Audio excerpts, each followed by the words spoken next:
Assalamualaikum warahmatullahi wabarakatuh.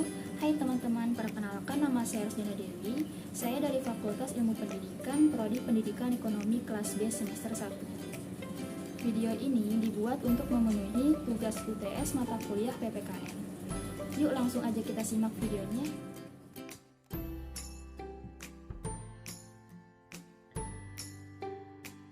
Baiklah, di sini kita akan membahas tentang demokrasi warga. Beberapa politikus mengartikan demokrasi secara praktis. Misalnya, Presiden pertama Amerika Serikat, Abraham Lincoln, menegaskan bahwa demokrasi adalah pemerintahan dari rakyat, oleh rakyat dan untuk rakyat. Namun, secara etimologis, kata demokrasi terdiri dari dua suku kata, yaitu demos dan kraci. Demos adalah warga atau warga negara, dan kraci dari kata Latin yaitu kratos adalah kekuasaan atau kedaulatan untuk mengatur atau untuk memberlakukan aturan-aturan. Dengan demikian, dapat dikatakan bahwa demokrasi adalah pemerintahan yang didasarkan pada kedaulatan rakyat untuk membangun masa depan mereka sendiri. Lalu, pertanyaannya adalah, masa depan seperti apa yang hendak dibangun, dan bagaimana seharusnya peran warga dalam demokrasi? Partisipasi aktif. Jika kita sepakat bahwa demokrasi adalah pemerintahan dari rakyat oleh rakyat dan untuk rakyat, dapat dipastikan bahwa rakyat ialah subjek dari demokrasi. Kalau rakyat sebagai subjek dari demokrasi, dia harus atau mempunyai peran yang dominan sehingga demokrasi bisa terwujud. Demokrasi harus hidup dan tumbuh dalam komunitas yang paling kecil, misalnya mulai dari dalam keluarga.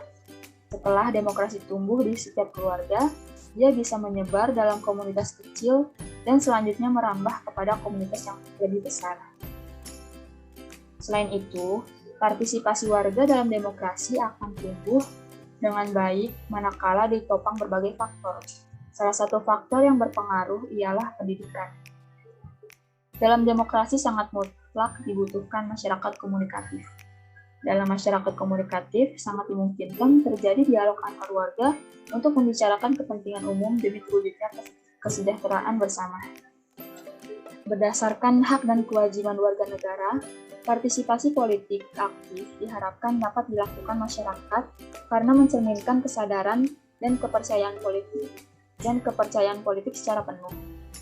Hal ini karena partisipasi politik merupakan kewajiban yang harus dilaksanakan sebagai wujud tanggung jawab warga negara yang memiliki kesadaran berdemokrasi dan bela negara.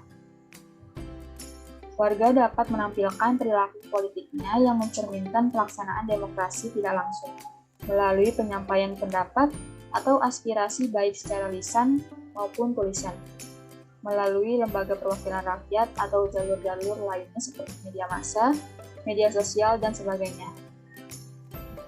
Adapun contoh partisipasi warga secara langsung diantaranya yang pertama, pemilihan umum untuk memilih anggota legislatif dan presiden atau wakil presiden, dan yang kedua, pemilihan kepala daerah langsung atau pilkada, dan yang ketiga, aksi demonstrasi yang tertib, damai, dan santun. Sekian yang dapat saya sampaikan, semoga bermanfaat untuk kalian. Wassalamualaikum warahmatullahi wabarakatuh.